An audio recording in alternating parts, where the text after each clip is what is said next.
Good evening, everyone, and welcome to the Real Science Exchange, the pubcast where leading scientists and industry professionals meet over a few drinks to discuss the latest ideas and trends in animal nutrition. Hi, I'm Scott Sorrell. I'm here with my co-host, once again, Dr. Clay Zimmerman.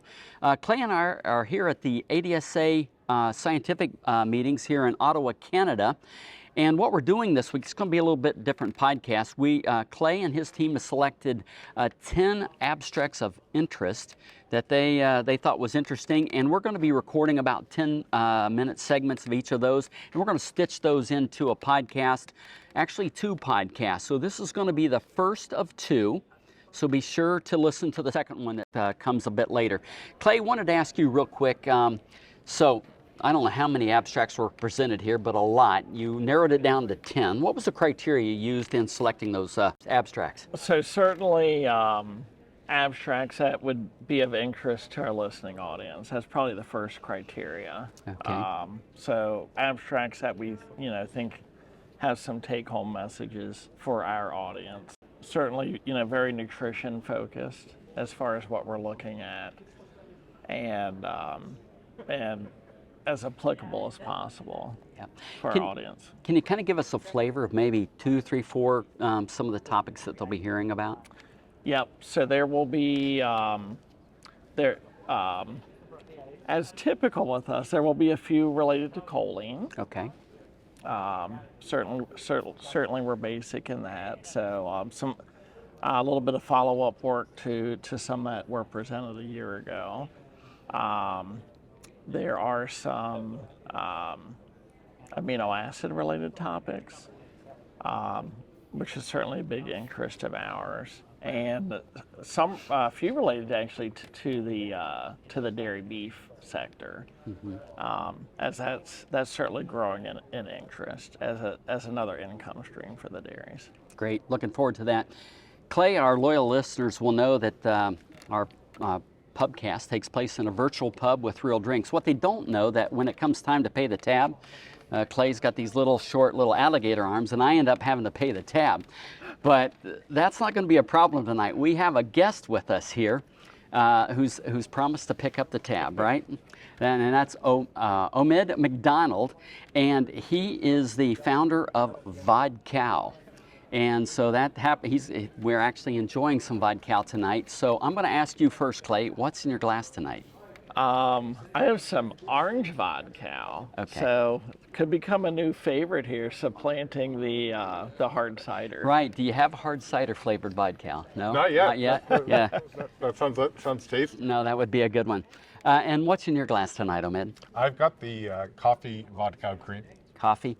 And this is actually my second chocolate. This stuff is dope, I'm telling you. Omid, what I'd like you to do is just kind of give us a background. How'd you come up with the idea to create these drinks? So I wanted to open a craft distillery, and never really found an idea that I thought could become a business. And one day my cousin had come back from his uncle's dairy farm and was talking about milk being dumped. I was like, hey, can we turn that into booze? And so with some research, discovered it's been done going back to the Mongols. Genghis Khan would drink a fermented mare's milk, which apparently wasn't very tasty, but it worked for him. And in the 70s, people actually fermented milk sugar to make fuel for cars. And so I was like, okay, let's see if we could do that. So I had to find a source of sugar and was able to do so. Oh, this is good stuff. I usually drink bourbon, but I'm staying with this stuff from now on. Yeah. So how many different flavors do you have? So, well, first we start by making our Vodka vodka. That's where we started as the base for all our cream liqueurs. And so we take this dairy byproduct called milk permeate. So after they've taken the proteins and the fat out of the milk, they have all the lactose left over. And normally that just gets fed to pigs or dumped in a digester. So we take that sugar in, ferment it, and turn it into pure alcohol, which we make vodka with. And then we take that vodka and blend it with Canadian cream, and we make it lactose free as well. And so tonight we're trying our chocolate, which it seems that you really enjoy. I do enjoy it. It is 17% alcohol, so that might explain it. We have our coffee here, which I'm enjoying, and both these products we work with our makers in our hometown of Alma, which is 40 minutes from here. So welcome you guys to Ottawa, and if you ever have a chance to come out to the distillery, I encourage that. And then we have our new orange cream liqueur, which is great for the summer. Also understand that you guys have some sort of a venture going with some folks down in Michigan. Can you tell us a little bit about that? Yeah, so as we learned about this permeate, we discovered that this problem of excess lactose is a big one for dairy. As people are eating more cheese and yogurt and drinking less fluid milk, there's more and more lactose left over. So we said, okay, well, what are the big applications? And one of that is fuel. Taking the ethanol and blending it with transportation fuel. So about 2.5 years ago, the Michigan Milk Producers Association reached out to us. They were originally interested in vodka, and we're like, well, with all your permeate, that would be 47 million bottles of vodka. That's a bit much for us to sell. How about we make biofuel? And so last month we publicly announced this project that we'll be making 2 million gallons of biofuel from the milk permeate. Oh, excellent. Listen, appreciate you coming here tonight. Can you tell us how people, if they want to look into this further, how can they contact you? You have a website? Yeah, you can go to vodcow.com to learn about the spirits, or dairydistillery.com to learn what we're doing on the ethanol side. We don't have a full distribution in the US yet. We're working on that. But for all the visitors here at the conference, they could come to our little booth and try some out and pick up a bottle, and then hopefully we'll get distribution in the US in the coming year. Awesome. Thank you for joining us Cheers. tonight, and to a successful ADSA. Cheers. Tonight's pubcast stories are brought to you by Reassure Precision Release Choline. Reassure is the most researched encapsulated choline on the market today, consistently delivering results to your transition cows of higher peak milk, reduced metabolic disorders, and even in utero benefits to her calf, leading to growth and health improvements. Visit Balchem.com to learn more.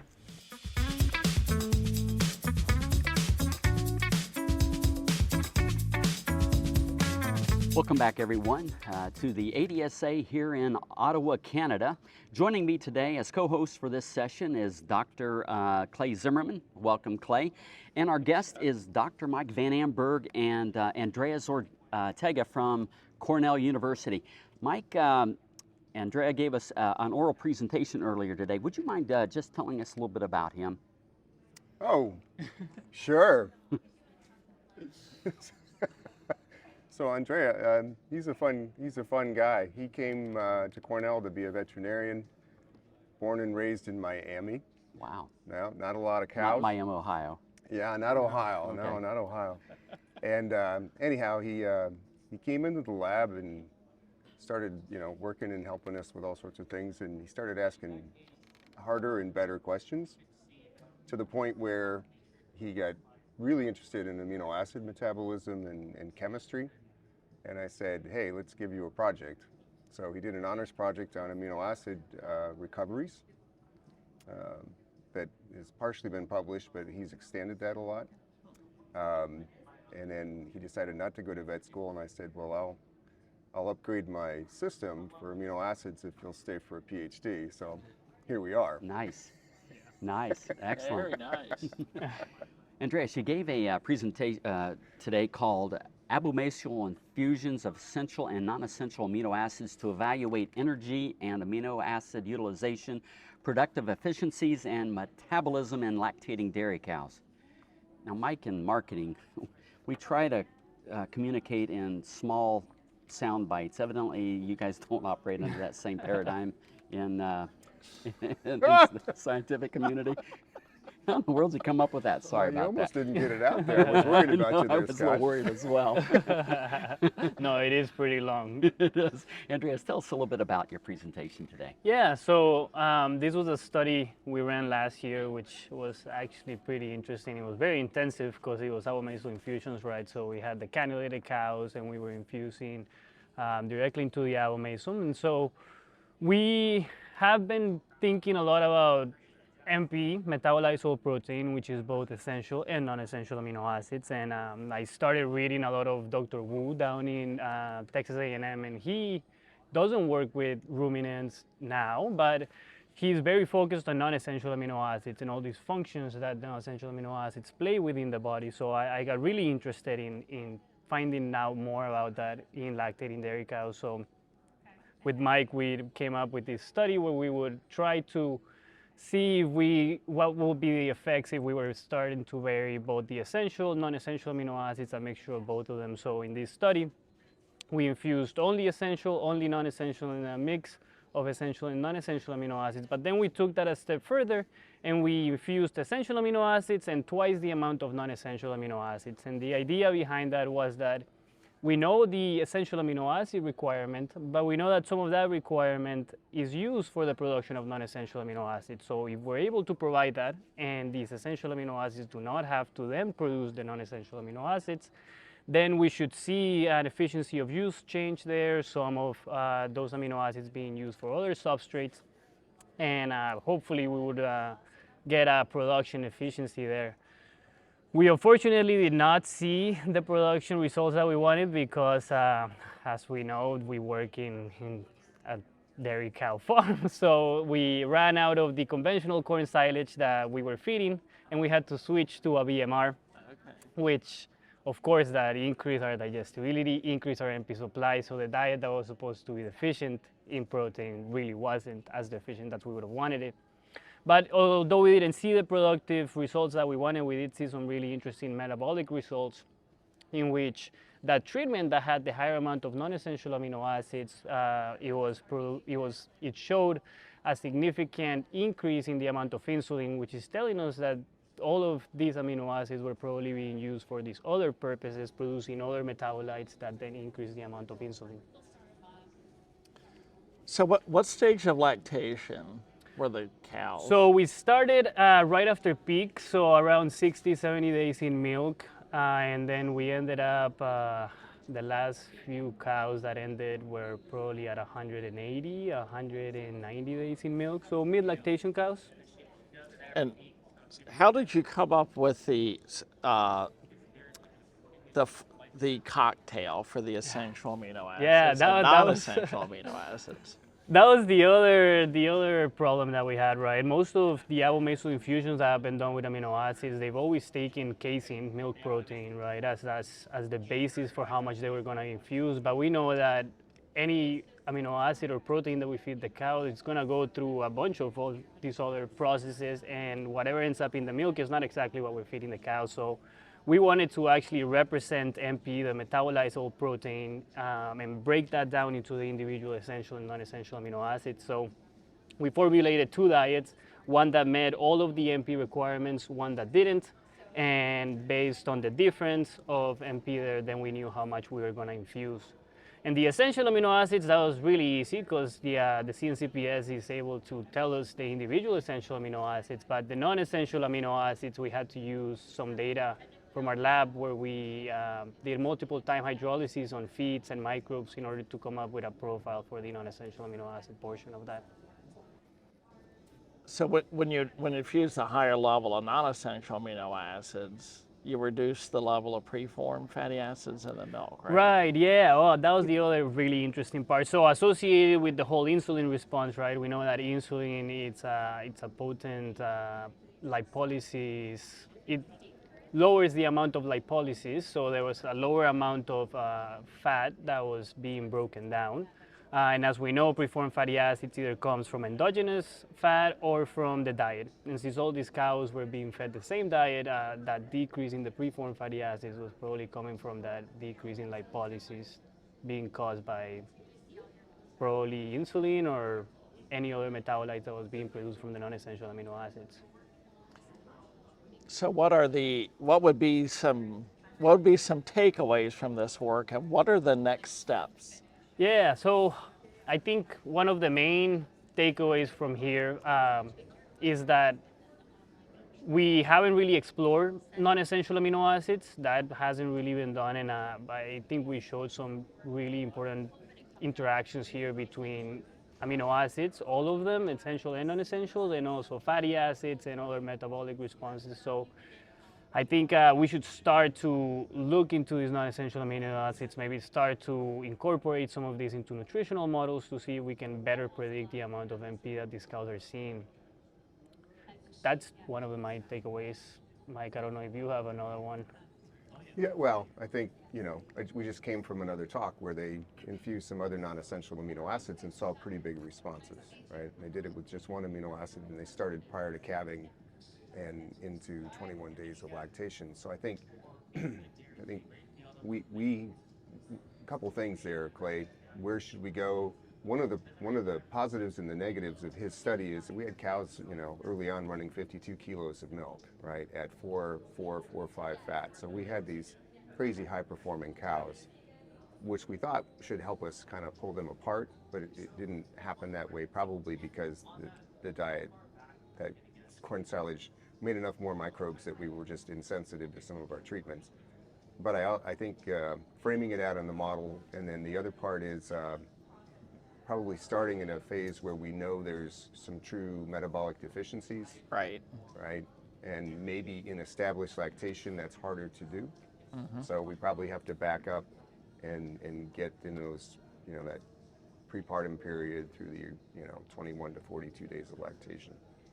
So that's where I'd go. So the period, they were 18-day periods, 18-day right? periods, right. So how'd you determine the length of period? Well, we wanted to give enough time for the new treatment because the cows were going to receive this treatment, right? So we wanted enough time between treatments where we wouldn't have that carryover effect from one treatment to the next. And it seemed from the literature that most of the papers, if you provide that adaptation period for up to like 14 days, which is really the adaptation period, that was enough to prevent any carryover from the last treatment. So it was 18-day periods. The first 14 days were adaptation, and then 15 through 18, we got the samples. Okay, thanks. But that question, one of the things that we're still struggling with, right? There's no study that's perfect, right? and it's because each cow had a unique sequence. Right. Right. So I'm trying to figure out, can we map this out in a slightly different way and see if we can find something, because I'm still not sure that we've, it doesn't look like we have carryover effect. We've tested for that, but there may be some other aspects to it that we just haven't figured out how to pull the data apart yet. Right. Andreas, where are you in your PhD journey? I am almost done. I have a couple more months here. I'm just wrapping up a project in the lab with amino acids, of course, and I hope that probably by September I'll be defending my dissertation, and then I'll move on to my next step. Not sure what it is yet. No? No. Gonna go back into academia, maybe start off with a postdoc? Yeah, I think my plan right now is to start with a postdoc. I love doing research. I love what we do, so I think I want to keep exploring some more research, doing some different things. As Mike mentioned, I've been working with him for almost 8-9 years, so and I'm really appreciative of everything that he's taught me, right? But I think I need to see other types of research and what else we can do. Yeah. Well, you're a bright young man. You've got a great mentor. I'm sure the future is very bright for you, and I want to thank you for joining us this afternoon. Thank you very Appreciate much. it. Thank you, Andreas. Yeah, thank you. thank you. Thank you.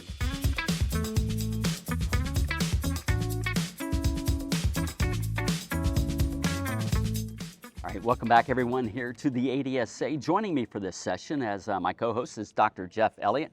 Jeff's a technical support person here at Balchem Corporation.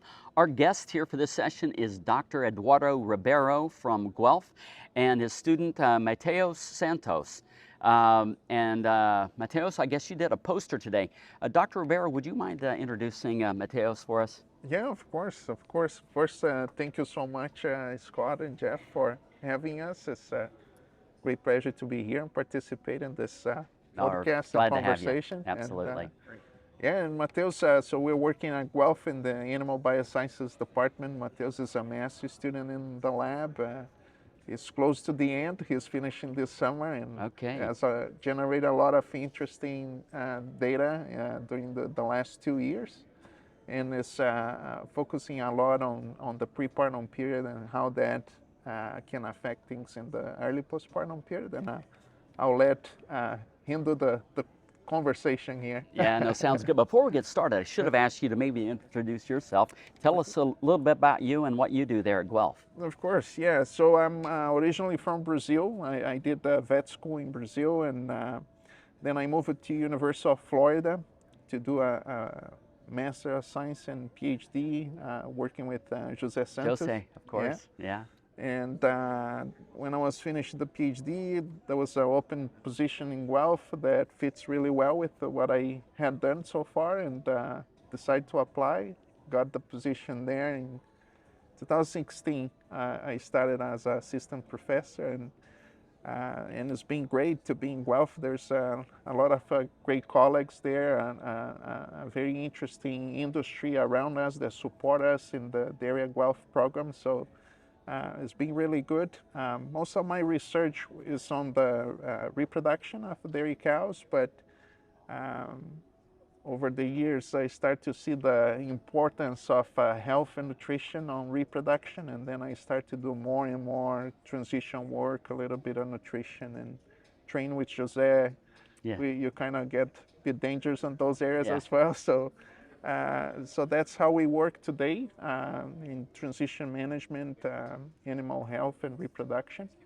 And Matheus specifically is more focused on the transition management and health. Good.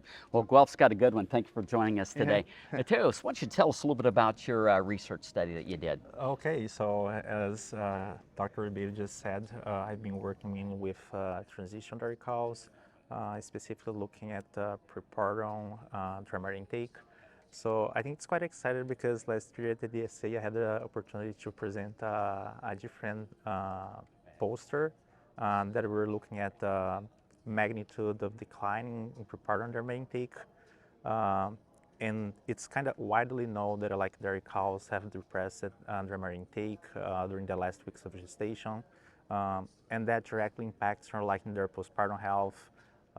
And we're like interested in like better exploring this and see which one is more important, like the drop of feed intake that cows undergo during the last 2 weeks of prepartum, or like keeping a lower or a high level of dry matter intake during the last weeks of gestation. And that's what we brought this year. So we were looking at the level of prepartum dry matter intake during the last few weeks of gestation. We're looking at how it impacts on the transition cows, like metabolism and also performance. And I think we got some quite interesting results. Go ahead, explain some of those results to us. We talked this morning, but just give us a quick overview, what you found. Yeah, sure. So basically we are working with a data set from 273 cows from a research dairy farm. So we have data information, feed intake for all these cows, plus several like blood metabolites at different time points. So we were like interested in, as I said, looking at the prepartum dry matter intake. So we classified cows like in low, moderate, or high level of prepartum dry matter intake. And then we in fact saw that these cows with like a low level of prepartum dry matter intake, they start having like this low dry matter intake 6 weeks before they give birth. And even like after parturition, they still have a low feed intake compared to cows that had a high level of prepartum feed intake. And that was quite interesting as well because we saw that during the prepartum cows that were eating less, they were heavier, they had a greater body condition score, which is reflecting they're like fatter compared to the other cows, to the other groups. And also we saw that these cows, they differed for like their energy balance. Quite interesting, in the last week prepartum, we saw that cows with a low level dry matter intake, they even reached like a negative energy balance, which did not have to the other two groups.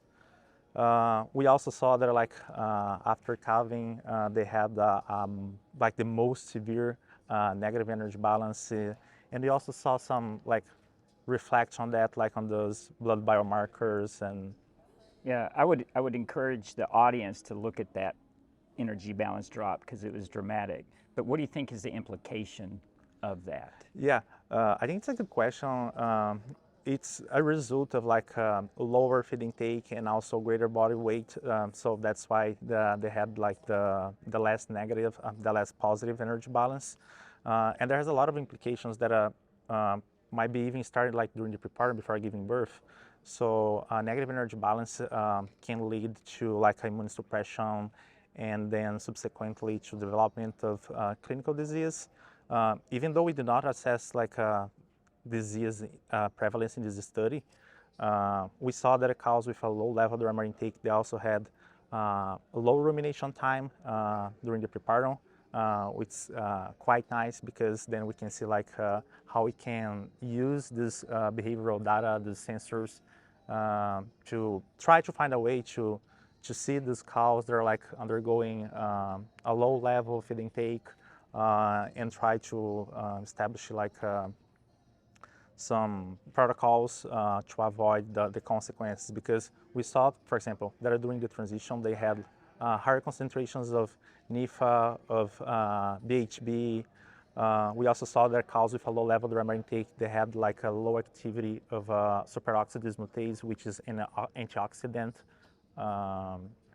and like plays an important role in controlling like oxidative stress in transition cows. And also we found that these cows have like lower albumin, which is like a negative marker of inflammation. So I think it's quite interesting to. Yeah, Matheus has a lot of data on those animals, and he's using some interesting methods to try to understand a little bit better what regulates feed intake prepartum, because when you look at the literature, we don't understand that very well. So when you try to explain dry matter intake with the variables we have, it's very small percentage that we explain. So a lot of that variability we don't know where it comes from. And another interesting point from the industry is that people have this notion that prepartum dry matter intake will be important for postpartum health, but in general people think about this drop, right? And that's what the first study that Matheus presented last year looked at, and it seems to be relevant, that drop. But people forget that before the drop, there's a certain level of intake that is also important, and apparently even more important than just the drop. And those two things, they are not very correlated. So you have cows that are eating well and they drop a lot, some don't drop much. You have cows that not eating much and they still drop close to parturition, others don't.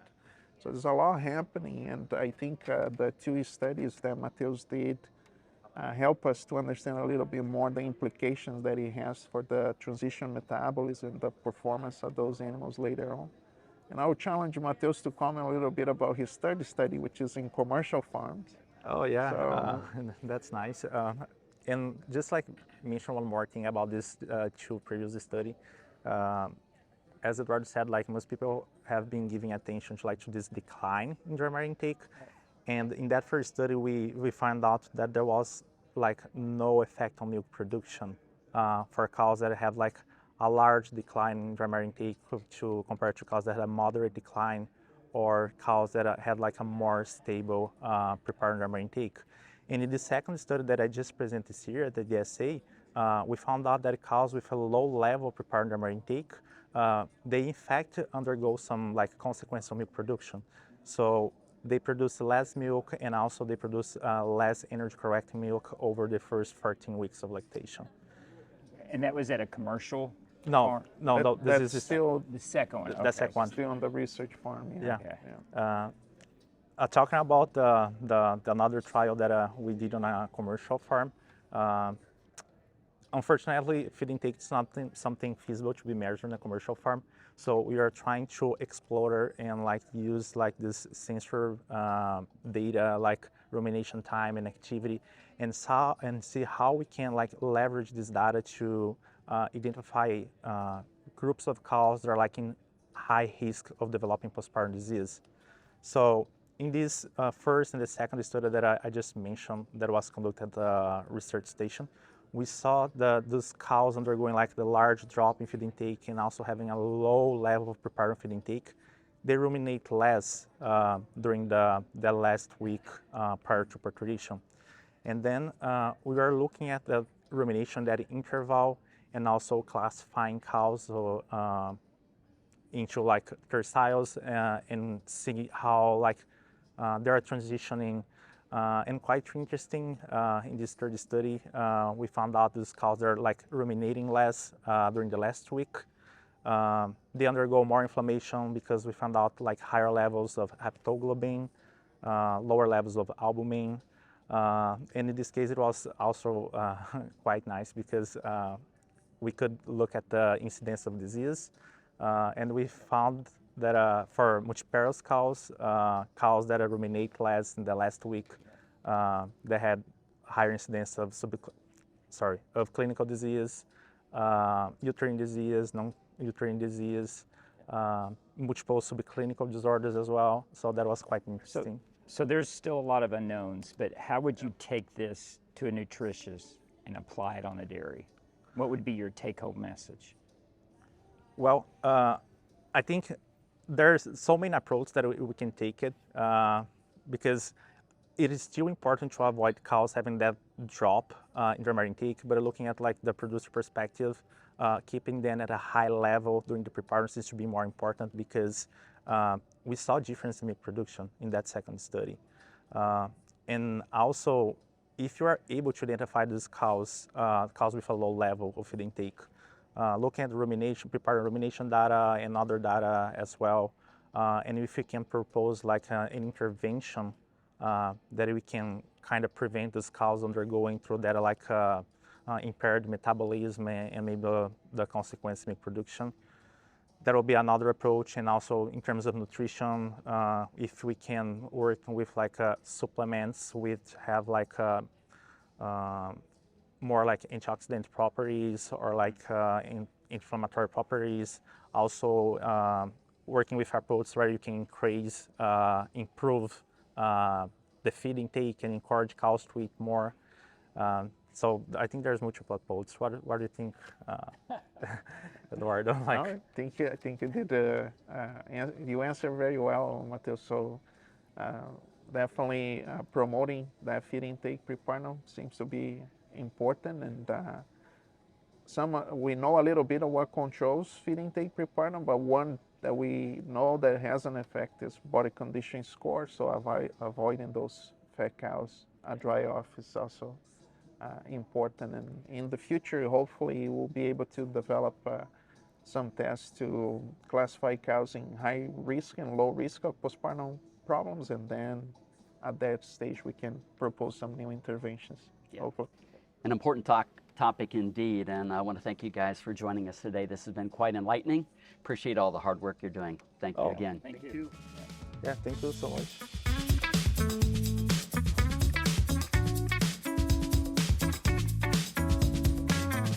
Welcome back here to the ADSA here in Ottawa, Canada. With me for this session is Dr. Pete Morrow. Pete's a technical service manager for Balchem Corporation. Pete, I understand you are a bit of a neighbor to our next guest here. Would you mind introducing her for us? Yes, this is Faith Reyes. She grew up about 20 miles from where I currently live and practice during my practice days. So another one of these small world moments. You have to come halfway across the world to meet your neighbor. Yeah. You know, and understand, Faith, welcome. Glad to have you here. That your professor was unable to make it, a little bit of flight delays. You want to tell us a little bit about Dr. Van O's? Yes, so I've actually worked with her for about 4 years at the University of Wisconsin-Madison. She's a professor in dairy animal welfare, and my focus has been a lot in adult cows and competition at the feed bunk, but she also spans research with calves as well in the thermal stress portion. And so she is very excited in trying to create practical applications for the industry that involve, from a welfare perspective, that we can implement to help dairy producers. So you had mentioned competition at the feed bunk, and that's where I understand your research was in. Would you mind telling us a little bit about that? Yes, so a lot of my research was involving adult cows in that peak lactation, 50 to 150 days in milk, and looking at competition specifically at the feed bunk. So in this case, not looking at the resting stalls, but feed bunk only, and manipulating that stocking density to see how it impacts competition, and then how does that relate to the feeding patterns that we're seeing, and what can we do to think about implications with increased competition and changed feeding patterns. Okay. Interesting. So we actually looked at, in my particular study, 3 different stocking densities. So what we call 1 cow to 1 bin. And I say the word bin, in this case we're working with Incintec bins or roughage intake control bins. And so each cow can specifically be assigned to a certain bin. And this allows us to calculate things like individual cow intake and eating rate and multiple types of feeding pattern variables. And we were able to compare a 1-to-1 stocking density to a 2-to-1 stocking density, all the way up to a 4-to-1 stocking density. All right, and did you find it, is competition good in this case? So in a general sense, we like to see decreased competition. And a lot of previous literature has showed that usually there's a linear relationship. Increased stocking density leads to increased competition, if you will. And what the interesting thing we found is actually there was the most competition at the 2-to-1 stocking density, which was actually higher than the 4-to-1 stocking density. And so here, again, we weren't quite sure what to expect. That kind of surprised us a little bit. But I think it goes back to individual cows and their own strategies on how they approach competition. And so perhaps they knew I might not win the competitive interaction to be able to eat at the bunk right now, so she chose to just avoid that situation. That's interesting. Yeah. So from a production standpoint, how did the higher levels of stocking density change the net effect or net dry matter intake? Good question. So in our case, we did a 2-hour feed deprivation beforehand to be able to consistently try to control, if you will, for that feeding motivation. And then we tested each of the cows in a 1-hour testing period. And so it is a little bit of shortened. It wasn't over across a 24-hour period. But within that 1 hour, we did see that there was a decrease in dry matter intake across, as stocking density increased, dry matter decreased. So in a linear fashion, or? Correct, in a linear fashion, yes. Do you think that it was a significant, maybe statistically significant? Do you think it was biologically significant for milk production? We have the milk production data. I did not bring that with me today, so we're still working through some of that. But it was statistically different. The biological part here, I mean, it was a couple kilograms, but in a general sense, I think we do have to keep in mind that it was measured within a 1-hour period. And previous research has shown that over the course of a day, a cow will adjust and try to readjust and be able to intake that feed, even if it's at a different time of the day. And so I also think it'd be interesting to look at this in a longer period to see, does the cow change her strategy, that if maybe they can't eat feed right away, but they'll come back to the bunk later on. Can you look at the stocking density in your treatments and correspond it to a stocking density in a traditional barn, whether it be inches of bunk space or? Yes, great question. So the Incintec bin design is a little bit different than a headlock. So it's a gate system that comes down. But there has been literature that's showing that there are similar patterns between both systems. And so from a research standpoint, we find it really helpful to have those individual cow intakes. And so, again, slightly different from a headlock, but there are similarities in what we've seen with the data. And even from the stocking density standpoint, the 1-to-1 is kind of been considered the ideal, if you will. And then I've seen all the way up to about 120% in a headlock setting, and sometimes higher from an anecdotal sense. And so that Incintec bin is about, I think, 0.8 meters and for space. And so the 0.6 is usually that benchmark that they're looking for. And so depending on how you define that at the feed bunk with the headlock system or not, that can vary, but the Incintec system is comparable. So, but this wasn't a factor of crowding the pen in terms of cows each had one bed per cow, or? So actually in these testing scenarios, because it was only for an hour, we locked them over to just the feed bunk part of the pen. So they weren't able to lie down, they just had a water access and an area to be able to remove themselves from the feed bunk if needed. So you had talked a little bit about cow strategy. I'm just kind of wondering how much of that is it strategy or is it just social adaptation, kind of getting used to each other?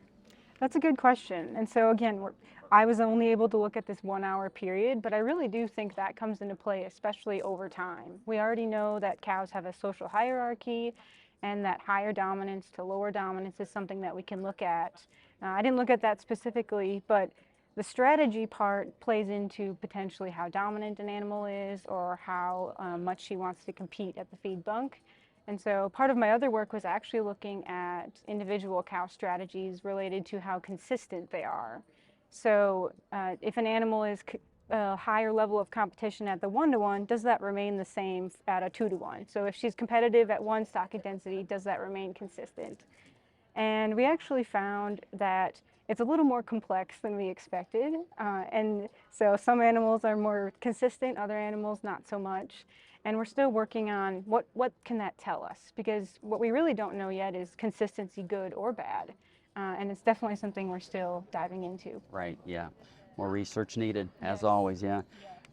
You know, kind of another question I've got is, so is 4 different than 50, right? And do cows kind of find their own little cliques within larger groups, and how does that, I know that's probably wasn't part of your research. I'm sorry, I'm just going off the deep end here, but yeah. Any thoughts on that? Yeah, I guess it's interesting. And I guess to clarify too, the groups that I was looking at were 16 cows, so 4-to-1 being like 16 cows to 4 bins. So a little bit bigger groups, but definitely not as large as what you might see on a commercial farm. And so there has been studies where they may rank cows based on their dominance level, and even when they take out the dominant cow, the most dominant cow, that can still make a difference, but ultimately, you know, they still restructure, right? So each group kind of is fluid, if you will. If staying together for a longer period of time, they readjust. And so I think it's something we could look further into, is this group size making a difference? Because it makes a difference for potentially the available space at the feed bunk and the management side of how much space do you need to physically have for a larger group versus a smaller group. But that type of angle hasn't been investigated yet. How do you feel that your research impacts the industry in a practical standpoint? Yes, great question. And I think it helps us provide insight to specifically that individual cow strategy. I think a lot of the data streams today, it boils down to an individual cow basis, but also knowing how to interpret that and then use it on farm. So understanding that all cows might not approach feed the same way, and how can we change management practices to adjust for that, whether that's reducing competition at the feed bunk, is there a way we can feed in that way? Don't have a full silver bullet answer today, but I think it helped add to that knowledge and understanding that, again, those higher stocking densities still have negative implications, and the ideal situation would be that lower stocking density. Okay. What are you going to recommend to the dairies that you visit? I would say ideally that 1-to-1 stocking density is what we're still working towards. But I also understand that certain farms, you know, they have very high management protocols and they're working within their realms, and they can actually utilize higher stocking densities for very positive outcomes. And so I think it's a combination of facility and management when it comes to stocking densities, and there can be success stories at those higher, just not recommending that 4-to-1 extremely high stocking density. That one so far has been negative implications. A little scary at that level. Yes, yes. Well, Faith, I want to thank you for joining us today. This has been quite, I should say actually, Dr. Faith. I understand you got your PhD recently. What's your plans going forward here? Yes, thank you. I'm actually staying within the University of Wisconsin system, working in the Division of Extension as a statewide dairy outreach specialist. Oh, very well. I'm sure you'll be successful. Thanks again for joining us today. Thank you both. Thanks, Pete.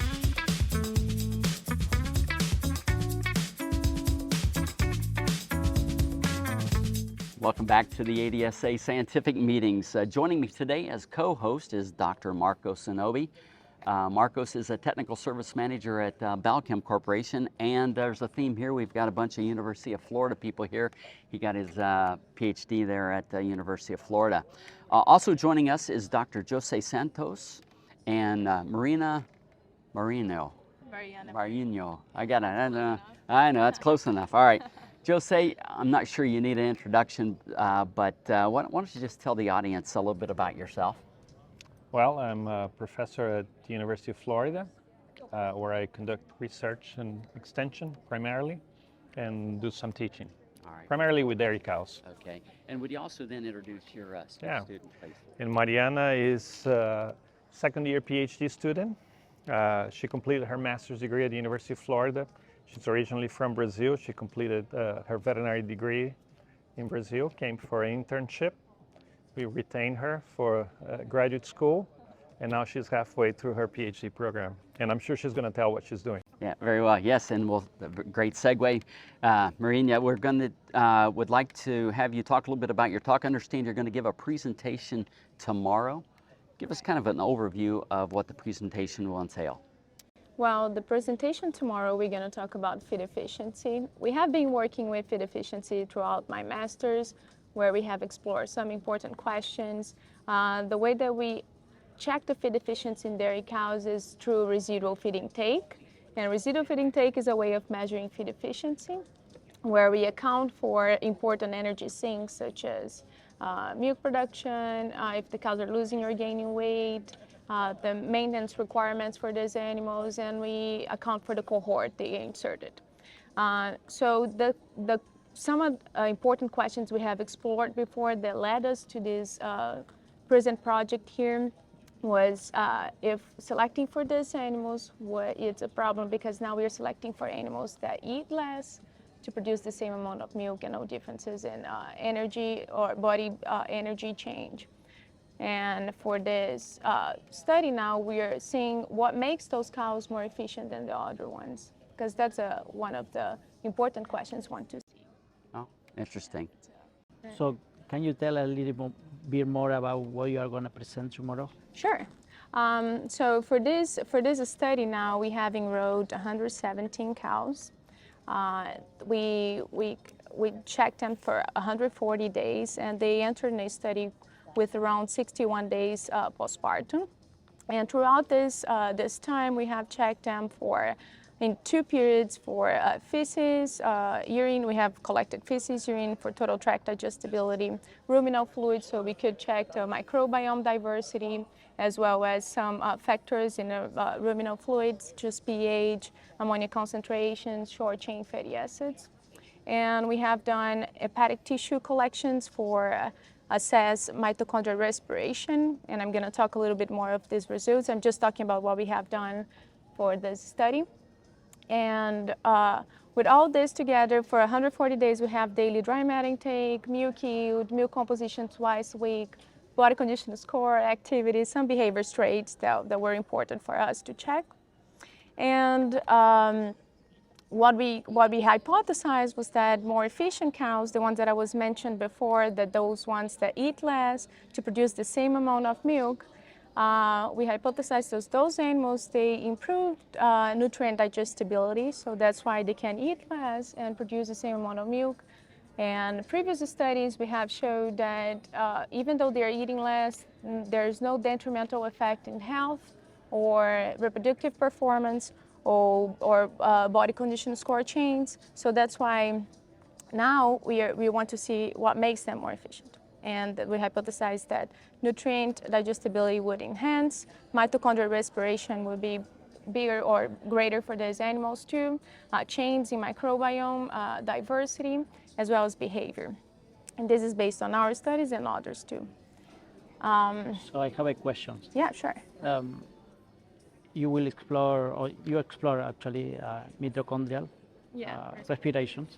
Have you read about that in other species, that this could be a possible cause of feed deficiency? Yeah, well, there's some beef cattle studies that they have done that, checking residual feed intake. They did see respiration like we did, which is how much of oxygen being consumed linked with ATP production. And they did see differences where more efficient cows, they have a greater link with ATP production. They also see differences with some gene expressions with genes that being related with antioxidant activities in the liver tissue for beef cattle. I'm not aware of no one that have done this in dairy cattle. And also the poultry, I know the microbiome they have done in gut, but I'm not sure about the mitochondrial respiration. I know more of the beef cattle. And that was one of the reasons we decided to see if that would be true as well for dairy cattle. Jose, I know you guys have been profiling the genetics of your herd for quite some time now. Do you see any genetic similarities in understanding what traits or genetics impact feed efficiency? Yeah, so this is a component of a collaborative effort with multiple universities that are part of the national evaluation for feed efficiency. So in terms of national evaluation, the trait is called feed saved, which is expressed as pounds of feed that you save per lactation on a given cow. So one of those components that make feed saved is what Mariana just mentioned, residual feed intake. So given that a cow will produce the exact same amount of energy-corrected milk, she'll have exactly the same change in body tissues. Some cows eat less and some cows eat more. So this trait is already available, so we genotype cattle. Anybody who genotypes cattle will get a breeding value for that. Okay. So they have that. When you buy semen, you can select for sires that result in progeny that is superior for feed efficiency.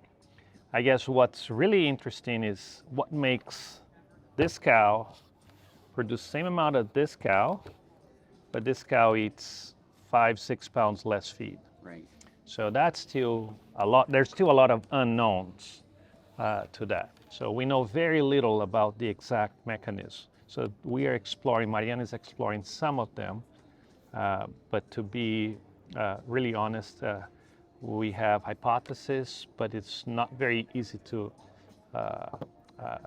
confirm those hypotheses with real data. Right. So. Yeah, but the information is already available. People can select for that. There are genomic markers for that available today.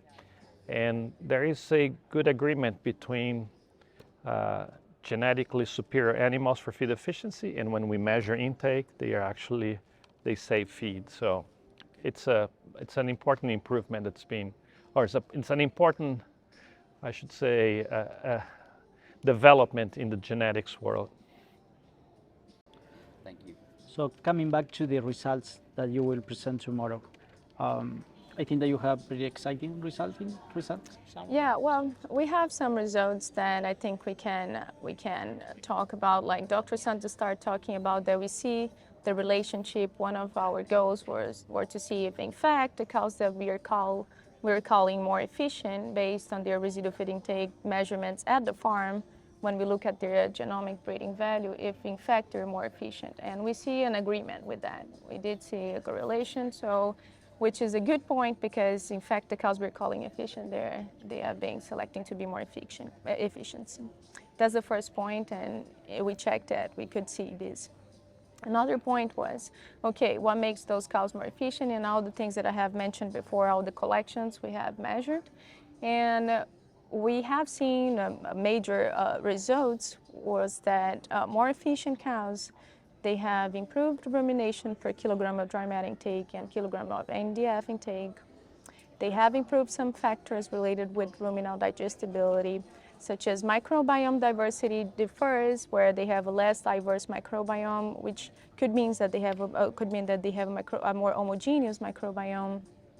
We did see that more efficient cows, they had lower pH and more concentration of ammonia nitrogen, which could suggest that more fermentation or more digestibility could be happening in ruminal, but we didn't see difference in total tract digestibility or the mitochondrial respiration with those groups. So we have so far, we suggest that more of the ruminal digestibility, or maybe the site of digestion would make more important role, it would play a more important role for differentiate more efficient cows and less efficient cows than the other factors based on our results. And in fact, other professors, and I saw a lot in the ADSA, they talked about microbiome composition. They did see pretty differences in high differences in low and high residual feed intake cows regarding to microbiome. So I think it's something that we could explore, and then that's where our results were going towards. Yeah. So you mentioned pH in the rumen, but also you have higher butyrate, right? Concentration. Do you have any speculation of that? Yeah, well, so we had different periods of collection, and the butyrate actually, when we look at the 2 periods where we have collected, we didn't see more differences. It's just we have an interaction, and it wasn't a very big of a difference. So the short chain fatty acid concentration, we didn't see a big of a differences. However, we didn't measure production, which could very well differentiate among these animals. So we know the concentration, but we don't know how much they actually produce, which would be nice to see. So we could see if the residual feed intake have differences on that. Mariana, you've got a couple years left with your PhD. Are you going to continue to pursue this line of study? Well, I would like to. I really like this feed efficiency and all these studies I have been doing throughout my program. I think they're very relevant, and that's one thing that I would enjoy to keep doing and contribute somehow. Yeah. So when you do graduate in a couple years, what's your plans? Work for Balchem. I'll tell you what. Politically correct. Done deal. Nice. Excellent. She can be in sales too. You see how she just asked for that order? Well, listen, I appreciate you guys joining us today. This has been fun. Tonight's last call question is brought to you by Niasure Precision Release Niacin. Niacin is a proven vasodilator for heat stress reduction and a powerful antilipolytic agent for lowering high blood NEFA in transition cows. Protected with Balchem's proprietary encapsulation technology, you can be sure it is being delivered where and when your cows need it. Learn more at balchem.com/Niasure.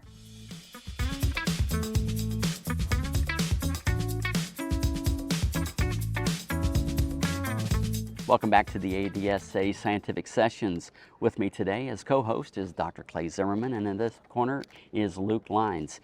Our guest today is Alex Tebbe from Purina Mills. Alex, welcome.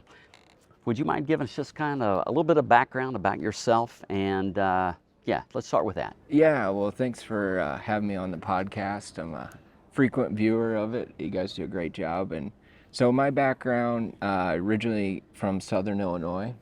Grew up there in a dairy populated area. That's kind of where I got my interest. Went to the University of Illinois. How far south, like down around Effingham? Yes, yeah. I live about an hour straight east of St. Louis, Okay.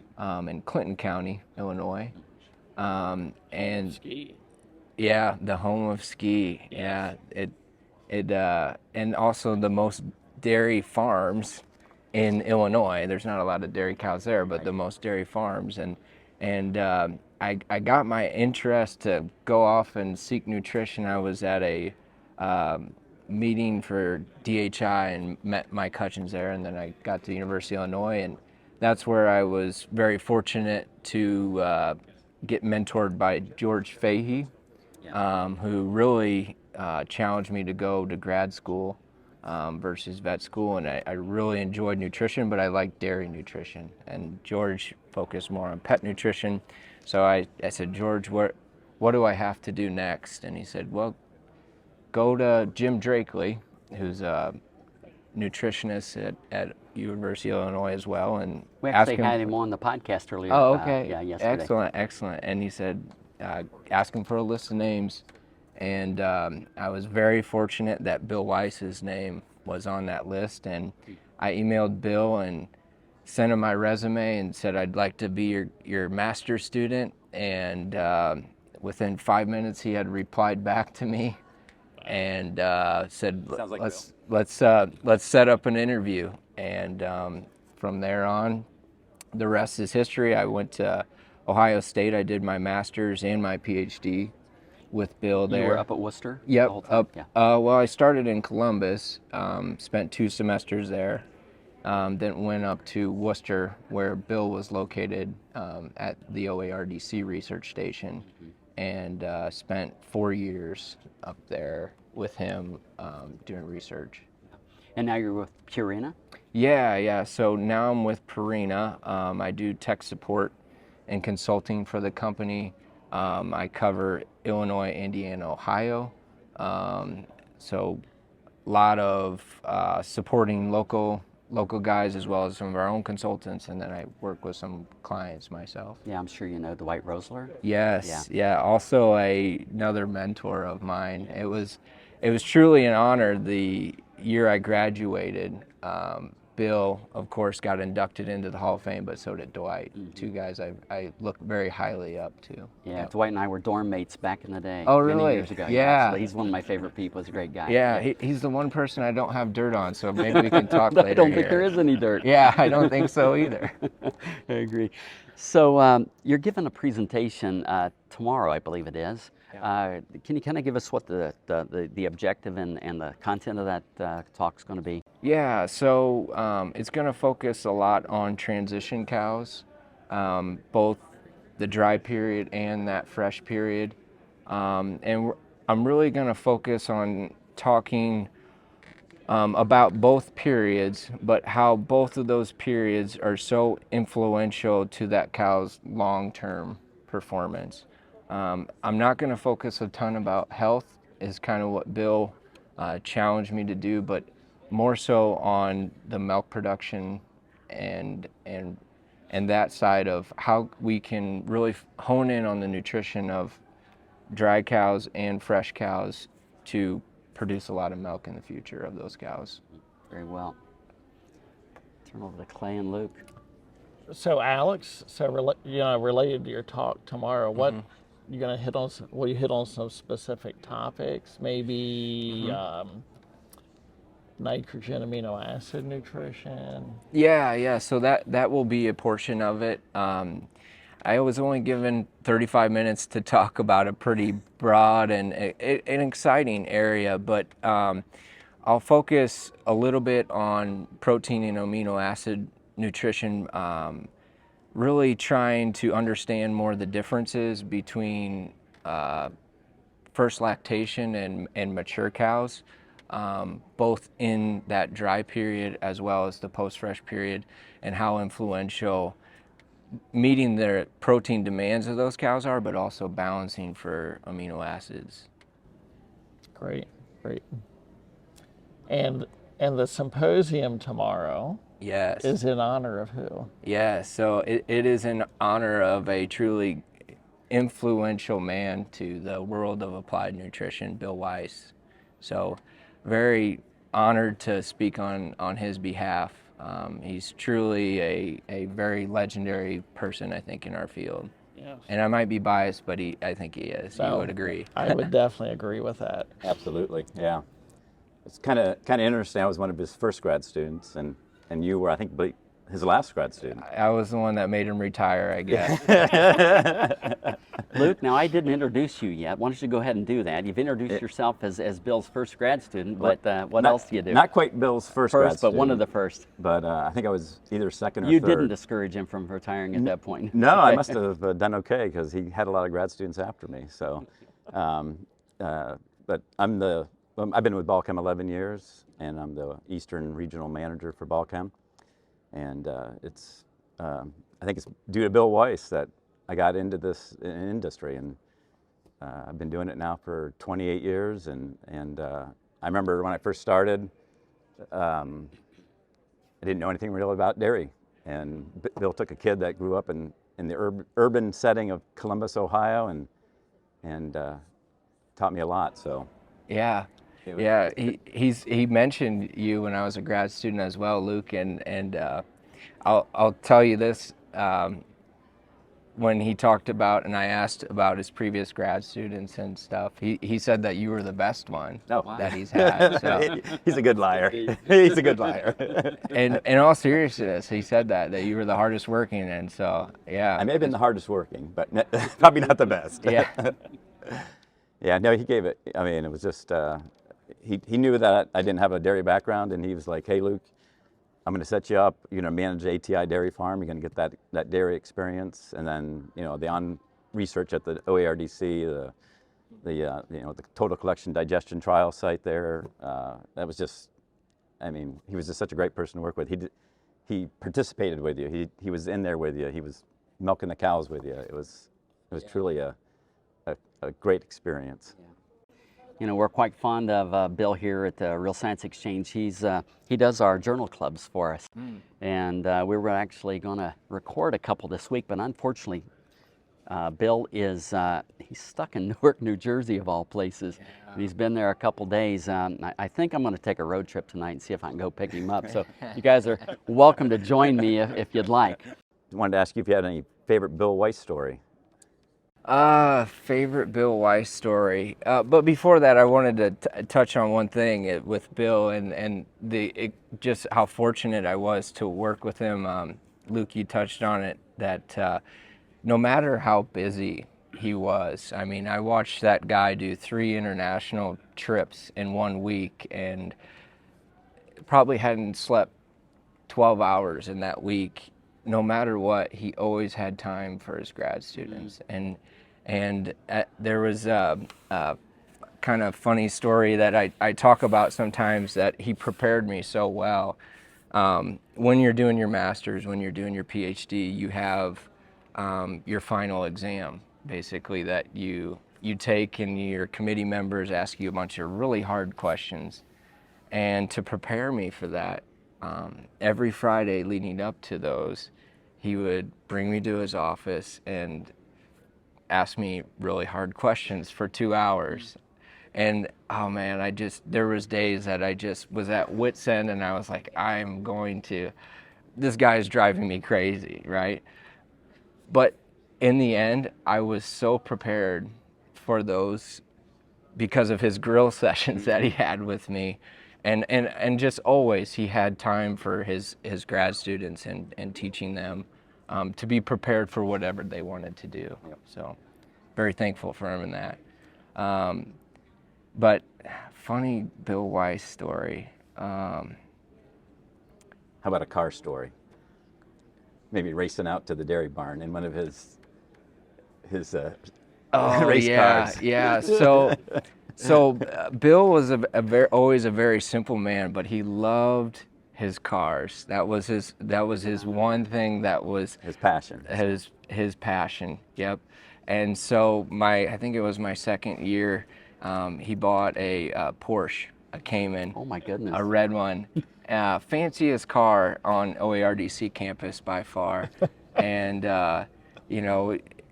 like you said, he would always be active in the sample process and stuff like that. So I think it was a Saturday, I come to the office at 8 a.m. He's already probably been there for 2 hours, and we hopped in his Cayman and went to the OARDC farm, pulled some blood samples, got our shoes with some manure on them, hopped back in and drove back. And that was the journey.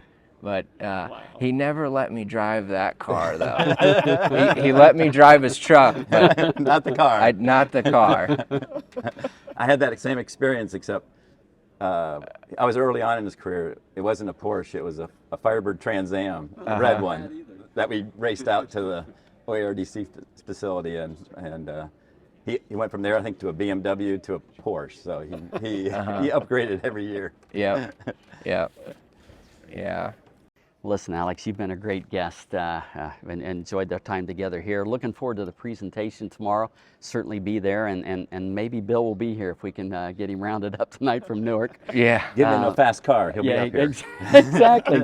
Say, Bill, rent a Porsche. Rent a Porsche. Get up here, Bill. Exactly. So yeah. No, I really appreciate spending time here with you today. This has been a good one to end our first day on. This is the end of day one. There will be another one here coming up. Anyway, appreciate you guys spending some time with us today. Also appreciate our audience for spending time, as always. We hope you learned something. We hope you had some fun. We hope to see you next time here at the Real Science Exchange, where it's always happy hour and you're always among friends. We'd love to hear your comments or ideas for topics and guests. So please reach out via email to anh.marketing@balchem.com with any suggestions, and we'll work hard to add them to the schedule. Don't forget to leave a 5-star rating on your way out. You can request your Real Science Exchange t-shirt in just a few easy steps. Just like or subscribe to the Real Science Exchange and send us a screenshot along with your address and t-shirt size to anh.marketing@balchem.com.